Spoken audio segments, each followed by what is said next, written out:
Today, I am really excited to talk to Dr. James Gordon. He's a Harvard-educated psychiatrist and author of The Transformation: Discovering Wholeness and Healing After Trauma. He is a world-renowned expert in using mind-body medicine to heal depression, anxiety, and psychological trauma.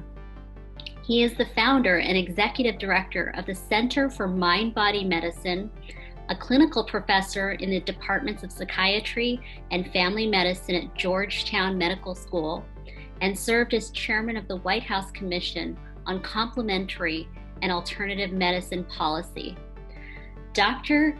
Gordon has created groundbreaking programs of comprehensive mind-body healing for physicians, medical students, and other health professionals, for people with cancer, depression, and other chronic illnesses, and for traumatized children and families in Bosnia, Kosovo, Israel, Gaza, Haiti, and Syrian refugees in Jordan, in post-9/11 New York, post-Katrina, with Native Americans on Pine Ridge Reservation, and for veterans and active military duty. Wow, I am so happy to see you here, Jim. This is wonderful. Let's talk about what's happening on the planet today. Thanks, Maya. It's very, very good to be with you, and thank you for the introduction. Well, everybody, we're talking about trauma, and I think the first thing to understand is that no matter what was happening on the planet, all of us are going to deal with trauma sooner or later.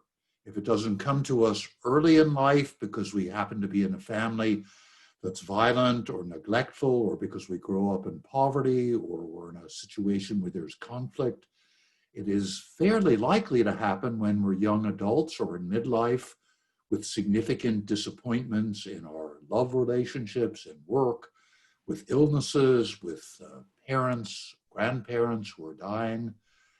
And if it doesn't happen then, it will surely happen at the end of our life, when we become frail, definitely lose people we love, and face our own impending death. So the first message is that under any circumstances, trauma, which is a Greek word that means injury to the body, mind, and spirit, is a part of life. It's not apart from life. And I think it's an illusion that we have, particularly here in the United States. We're a young country, and we kind of act like we're going to live forever, and that if we do everything the right way, nothing bad, nothing too upsetting is ever going to happen to us. And if it does, something has gone wrong. Well, in fact, we are all going to deal with trauma sooner or later. Now, during this last 6 months, when the COVID-19 pandemic is on us here in the United States, as we're having a belated reckoning with our history of racism, as we're awakening more and more to the damages that are being done to our environment by human-caused climate-related disaster, as we're facing issues, economic issues, and difficulties with employment and uncertainty about what's going to happen. And as we become more and more divided as a country, it's a kind of long list of things, the level of trauma has increased exponentially. And I would say everybody in this country is under significant stress. And it's important, and the first step in dealing with it is to recognize it and to say, yes, this is true. All of a sudden, I'm worried about keeping a distance from people. And even if I'm not worried about my own economic survival, I recognize that a whole lot of other people are. And many people, particularly white people, people of privilege, are beginning to recognize how vulnerable people of color are and have been. And they're beginning to see the similarities between the vulnerabilities of those people and the vulnerability that they or we are feeling during this crisis. So I think we're in an atmosphere where we're exposed to trauma in a way that has not been there perhaps since World War II or the Depression. And perhaps it's even And I certainly don't remember World War II very well, and I wasn't alive during the Depression, but it seems to me from what I've heard and read that the feelings here of anxiety and uncertainty are even more pervasive. Mm. So how do we get through this together? I mean, we are in a somewhat of a shift. Um, it is a time when we can choose to move through this, and it's going to be really hard. But how do we support each other? Well, the question you're asking is a beautiful question because, again, here we are in the United States. This is a society that has glorified rugged individualism.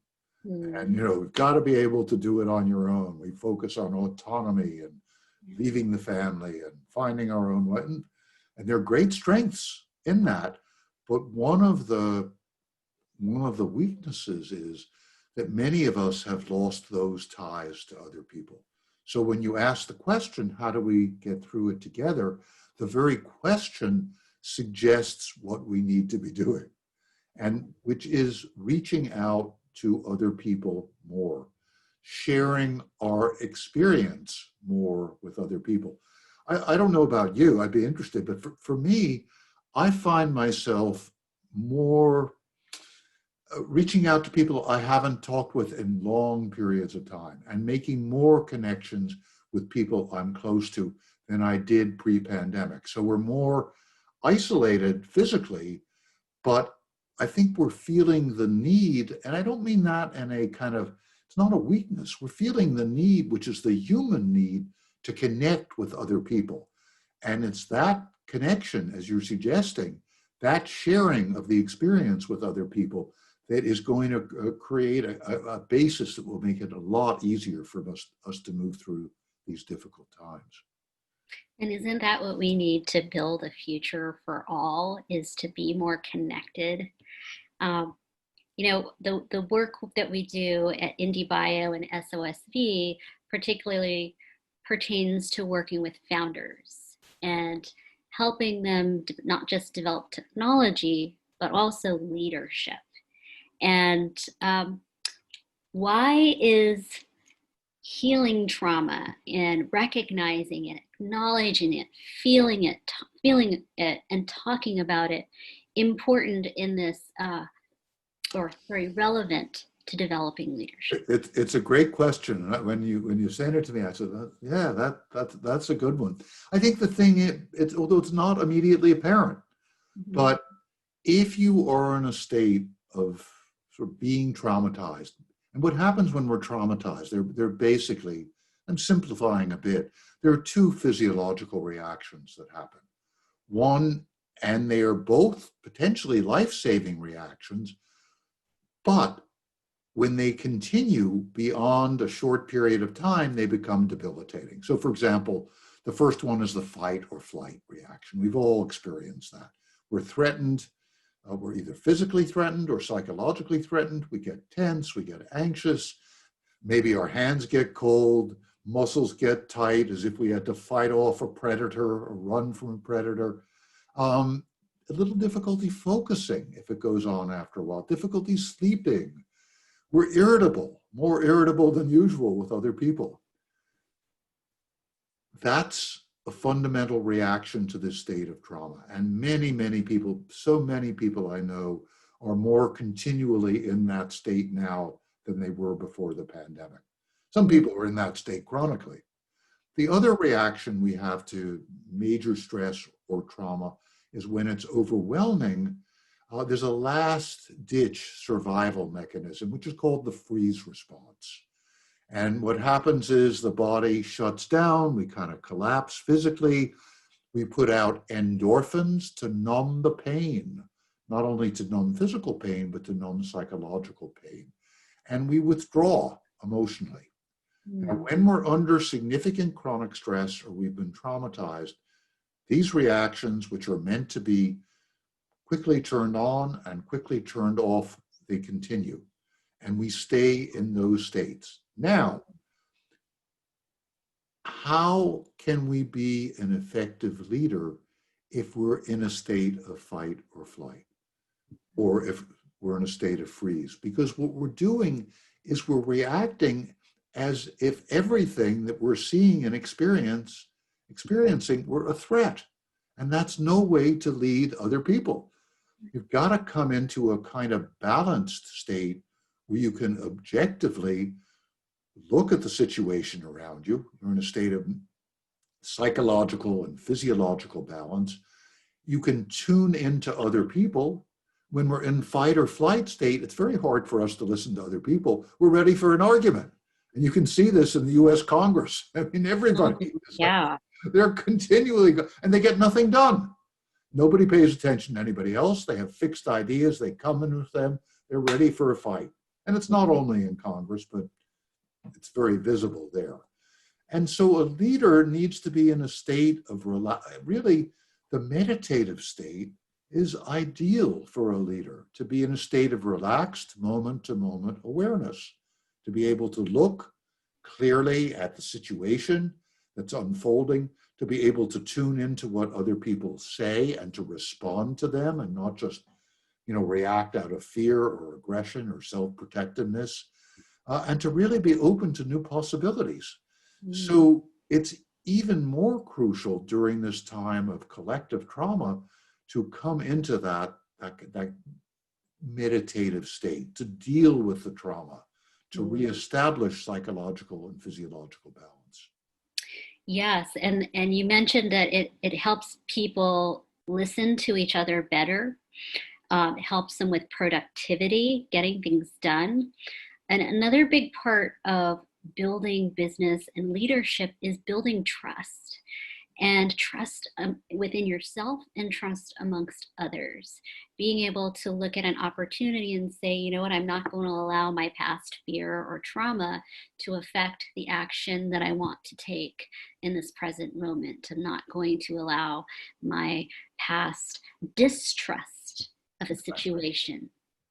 Yeah, and trust, I mean, the way we begin the work we do with trauma healing all over the United States, including with major healthcare systems and a major corporation, as well as the communities devastated by fire and school shootings and veterans coming back traumatized from the war.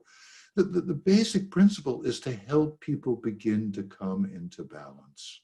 And so in that state of balance, as you use different kinds of techniques, the one I begin teaching, one I begin early on in the transformation in my book teaching, is a simple, slow, deep breathing in through the nose, out through the mouth. And people who are watching us can do this as they're watching us. Just breathing deeply, focusing on the breath coming in through your nose and out through your mouth, on your belly, relaxing and being soft, and maybe even on the words soft as you breathe in and belly as you breathe out. It's technically a concentrative meditation, and every religious and spiritual tradition on the planet uses concentrative meditations. This one is completely non-denominational. It doesn't interfere with any religious practice, just soft belly breathing. And as you do this, you begin to feel the fight or flight response gets balanced. The activity in the amygdala, the center of fear and anger in the brain, goes down. Activity in the frontal part of the cerebral cortex, in areas responsible for thoughtful decision-making and self-awareness and compassion, activity there goes up. And in that relaxed state, it's easier on a physiological, biological basis, it's easier to connect with other people. The vagus nerve, which creates the relaxation, connects with nerves of facial expression and speech, so we tune into other people better. So we begin, as we do this, we begin feeling a little more trust in ourselves. We're not so easily set off or triggered or agitated. And as we develop that trust in ourselves, we also are able to feel more trust in other people and to discriminate better between when we should trust and those times when we shouldn't trust, which we still need to know. So on this coming into physiological balance this understanding that we've been agitated and aggravated by trauma and stress, and then using simple techniques like soft belly breathing to come into balance is the beginning of being able to easily and comfortably be in a leadership role and to be able to work more collaboratively with other people. And I want to add that at the beginning of our meetings at the Center for Mind-Body Medicine, every staff meeting, we do about 3 or 4 minutes of soft belly breathing. Oh, that's so good. And so, which brings me to ask you, tell me about the Center for Mind-Body Medicine. Well, I started the Center for Mind-Body Medicine just about 30 years ago, in 1991.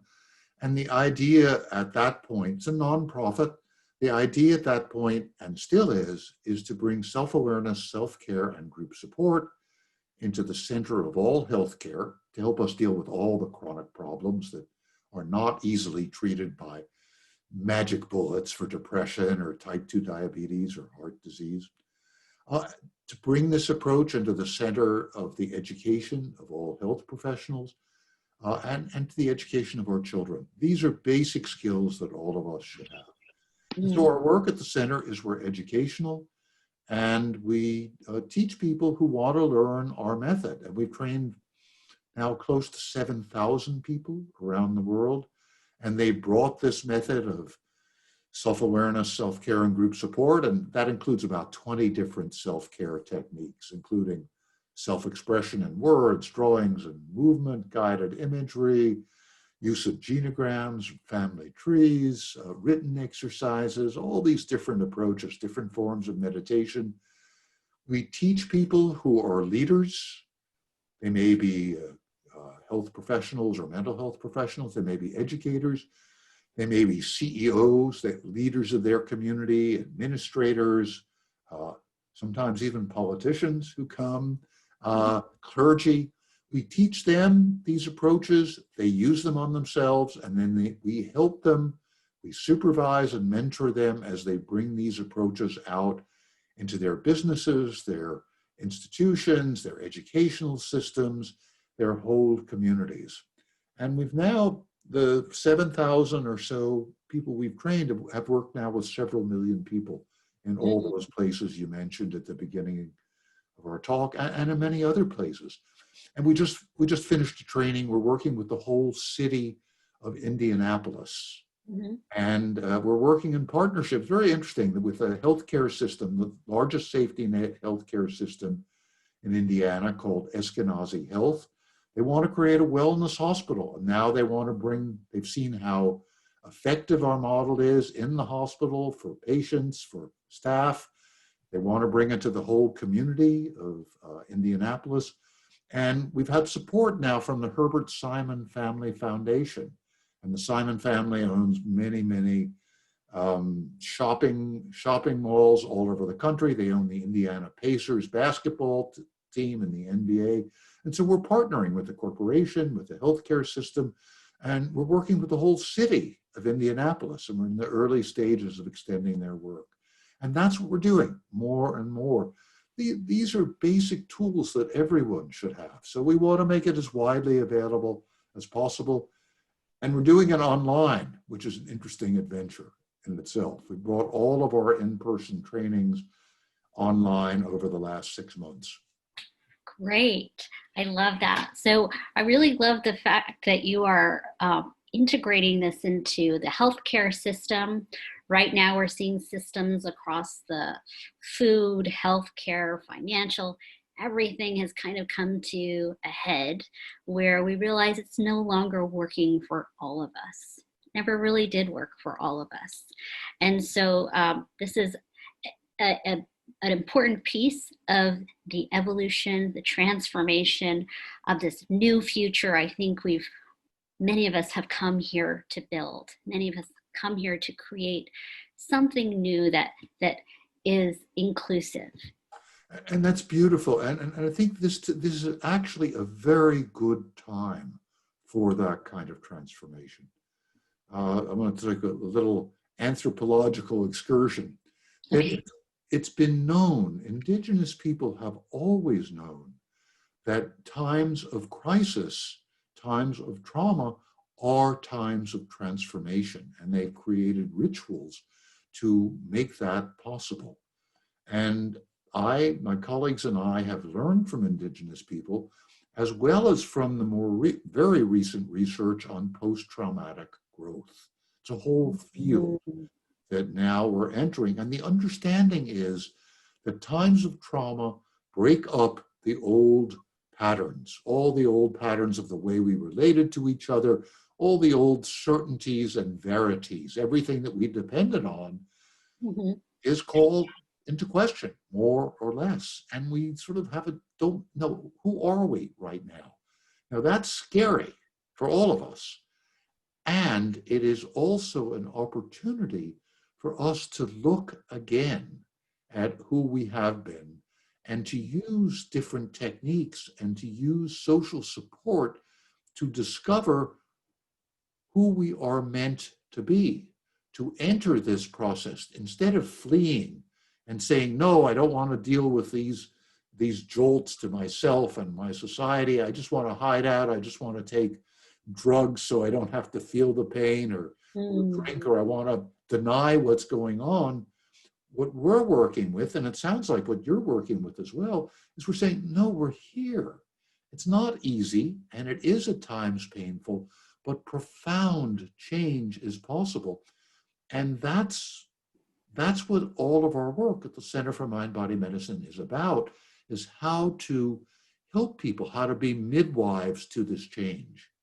And I think it's really important for everyone who's watching us to understand that this is a process which enlarges, even though the focus initially may be on how do I relieve my symptoms of anxiety, or how do I become more resilient, or how do I relate a bit better to my family or my friends or my coworkers or my employees. Those are great places to begin. But what happens in this process of transformation is that if we allow it to unfold and we encourage it and provide a safe place, that the people who go through it have a much bigger view of who they are, of what they can do in the world, and of their responsibility to the world, to creating a place that is more compassionate, a place that a planet that is more focused on healing and on healthy development. One of the interesting first studies that was done on post-traumatic growth was done on the aviators who were in prison in North Vietnam during the Vietnam War, from anywhere from 1 or 2 to 7 or 8 years. John McCain, the late Senator John McCain, is the best known, but there were many, many others who were there. And what happened with these guys, they were all men, and they were tortured physically and psychologically. They were kept from their family. They had difficulty communicating with each other. But every one of them said, after they got out of prison, that they became better people. They went through a process of transformation, and they said, and McCain, of course, is very funny about it, others more or less funny. They said, I'm a better person. You know, my kids like me better. My spouse likes me better. I care about other people more, because they were able to use this painful process of transformation to open themselves, to have more compassion for other people going through similar situations, to have a bigger view. It's not just about, life is not just about survival or making a living or doing well or being famous. There's a greater purpose. And if we open ourselves to this natural healing process, which is the process that we foster in our work at the Center for Mind-Body Medicine, without preaching to anybody, people discover this. You know, the people who are looking at us now might want to take a look, and maybe we could send this to them. There's a segment on CBS 60 Minutes about our work with war-traumatized kids in Gaza and Israel. I don't know if you had a chance to look at that. I haven't yet, but we will definitely share that when this is published. It's a 5-minute piece, and in it, there's a little, I don't want to give away too much of it, but there's a little girl whose father was killed in the 2014 war, 2 uncles were killed, her aunt was killed, her home was destroyed, her neighborhood was destroyed. The only answer for her problems in her mind 5 months after the war was to die and be with her father in the grave. She saw no future for herself. She came through our program. She learned these techniques of self-awareness, self-care, with a group of other 8 to 10-year-olds who had all also lost their fathers. And at the end of 9 sessions, 9 2-hour sessions, she saw herself in a very different way. She drew herself as a heart doctor.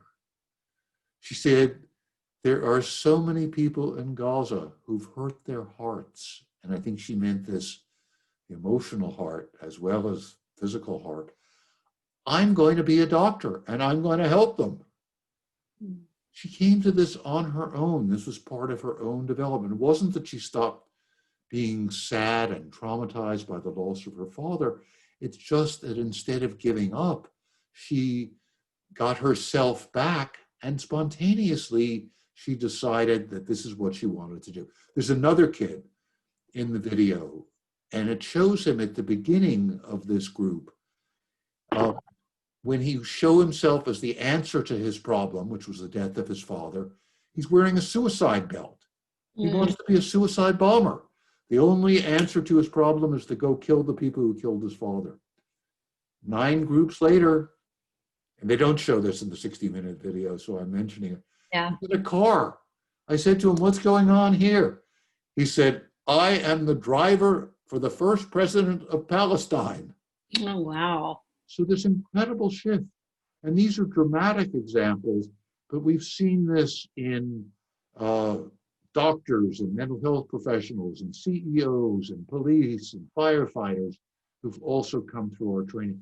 This is our birthright as human beings, is to be able to use these difficult situations to move into to have the trust that you mentioned in ourselves, and also to have a trust that we can realize a vision of a positive future for ourselves and also for other people.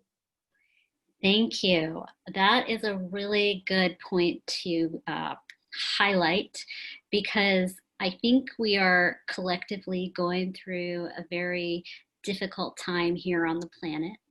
And everybody who is moving through this is faced with the choice of, do I give up, or do I keep looking, moving through this and arriving on the other side? We can do it now together, the planet. And what kind of future can we really build together that is a positive future? I think there are those of us who tend to look at what's happening in the news today as a kind of a doomsday, as a darkness. And then there are those of us who are looking at it and saying, okay, we cannot go back to where we were. We have to create something new. Well, I think at the risk of suggesting people read my book, I suggest you read the book, because each person is going to be different. And if you can use these techniques, what happens as we come into physiological and psychological balance, as we use techniques like soft belly breathing to regulate our autonomic nervous system and quiet our fight or flight response, as we use physical exercise and movement and dance to break up the tension that so many of us are feeling, our imaginations open up. And a good part of the book, The Transformation, is devoted to a variety of imaginative techniques. So what you can do is you can use guided imagery to ask that question for yourself. I don't know how many people are watching us, but let's say however many, hundreds or thousands, there are going to be hundreds or thousands of different answers to exactly the question that you asked. And it's a question that we should pose ourselves. I just finished a training and I asked myself, and everybody in the training, toward the end of the training, there were a couple hundred people in the training, it was a 5-day training. The last exercise was to use imagery and drawings to imagine where we wanted to be. And what I saw for myself is I wanted to be sharing all this information, all these experiences, all this knowledge, and hopefully some wisdom that I've gained over the years with more and more people. And I'm going to have to do that on the internet. Mm-hmm. Now, 6 months ago, if you'd asked me if I wanted to do an online training, I would have said, are you kidding? Yeah. No, I want to work with people in person. But I've learned that I can do it online. I'm open to a new perspective. So I think that everybody who's watching us, as they are willing to say, okay, I'm going through a difficult period, let me come back in balance, let me open myself to imaginative possibilities, and then perhaps let me share these possibilities with the people with whom I'm working, whether they're coworkers or investors or people in the family or in close friends. All kinds of new ideas will come about. And I don't know what they're going to be. For me, what it's been is we're going to bring all of this online. We're going to reach out now we want to reach out to all the state of California. That came to me because we're working in Sonoma and Shasta counties, which have been devastated by the wildfires. So what's in my mind has come to me is, let's work with the whole state, because people from Santa Clara, people from Santa Cruz, people from Monterey counties have been in touch. So, well, yes, it's great to work with the separate counties, but let's reach out to people statewide. So that's from my perspective as somebody who's developing programs. And I think everybody is going to have this. This is an opportunity to really open your imagination to the possibilities and then share those with other people. Yes. And I encourage for the founders and the investors and the people who are really examining their experience right now to check out the Center for Mind-Body Medicine online and see what these trainings and programs have to offer. What our hope is, or my sincerest hope, is that you find some solace in this message that we've heard today from Dr. Gordon. And if you'd like to connect with him, I'm sure you can reach out by email. And really, when I think about the leadership and the values of leadership that you've expressed, the very important part to begin is by going inward, regulating your nervous system, understanding yourself, and anything more you'd like to share as we Well, I think the idea is that you get to that place and the imagination opens up. What I've found for myself and for the, I don't know, thousands and thousands of people that I've worked with, is if you're willing to enter this process with whatever skepticism you may have, and I really, again, this book, The Transformation, Discovering Wholeness and Healing After Trauma, will give you it's the guidebook to this process.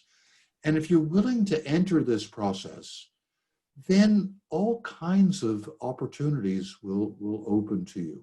If you want to be in touch with me, it's jgordon, Gordon, at cmbm.org. We're very interested in working with visionary leaders. What I've found is, it's really interesting, is that the people who, there are people who don't get what we're doing, to be sure. And then there are the people who do, and they are often visionary leaders. That one of our major supporter over all the years has been Chuck Feeney, who's the man who started duty-free stores back in the day and sold them for a couple billion and then made another $6 or $8 billion and gave it all away. He's the inspiration for Gates and Buffett and the Giving Pledge. And Chuck, somehow he got what we're doing. He got me, and he was a major funder, gave us millions of dollars so we could develop in Gaza what is the world's largest program of trauma healing. We've trained 1,000 people and worked with 270,000. So it's vision. I think that the people that we're talking to today are the people, that you are the people who can understand the importance of this approach. And I'm saying, don't believe me. It's not about belief. Experiment with it. I think that's the other thing, is that entrepreneurs are both visionary people, and they're also people who, want to see results. They want to make things happen. So my suggestion is, whether you're looking at the model that I'm sharing or other models of, bringing yourself into balance and exploring the possibilities of trauma, do it for yourself. You have nothing to lose except maybe some tension that you didn't need in the first place. Yeah. And the gains are, or can be, enormous. So do the experiment. Do yourself a favor. Do your family a favor. Do your employees a favor. Do your coworkers a favor. And what you may discover in the process is all kinds of possibilities. I'm continually discovering new possibilities that are coming to me just, in those moments when I'm quiet and I'm able to use my imagination. So I invite the leaders who are watching us now to do the same. And I'm very curious, if you do it, what happens? What are the results you see for yourself? What are the results that you see in your work? The same thing, there's the guy who runs the largest division of the Veterans Administration in the United States, and they're serving 1.5 million veterans and their family members. And he read something about, he's a wonderful man, Miguel Lapuz. He read something about the work in the New York Times about the work that I was doing in Gaza. He said, that sounds interesting. So here's a man running a major healthcare system with, I don't know, 70,000 employees or something like that. And it comes to him, and he opens himself to these possibilities, and he comes through our training himself, as That's well as wonderful. 300 people in our system. And that system is doing now extraordinary work with the veterans. They're really tuning in to each of the veterans who's coming through their healthcare system in a new and different way. So I think this possibility is there for everybody. So I want to invite everybody who's watching us to check it out, see what's happening, and see if it's of interest to you. Thank you, Jim.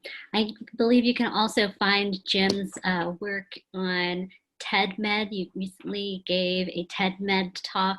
People can watch that online. And certainly you can find him at the Center for MindBody Medicine. We will be sure to share this far and wide, and let people find out for themselves. Exactly. Take a look, see what you think. The interesting thing, I have to say that again and again, some of the people who begin very skeptical about this work, they have experiences and they become our greatest advocates. So just come with an open mind. We always talk about, and I don't know if you've done this in previous videos that you've done, beginner's mind. I think that is actually, in many ways, the mind of the entrepreneur. It's a phrase that comes from, from Japanese Zen Buddhism. That mind of the child, that experimental mind that I think so many entrepreneurs bring to the world. Bring it to yourself too. See what's possible. Yes, and that's a wonderful place to close this conversation today. Our mission at SOSV is really to make the impossible inevitable.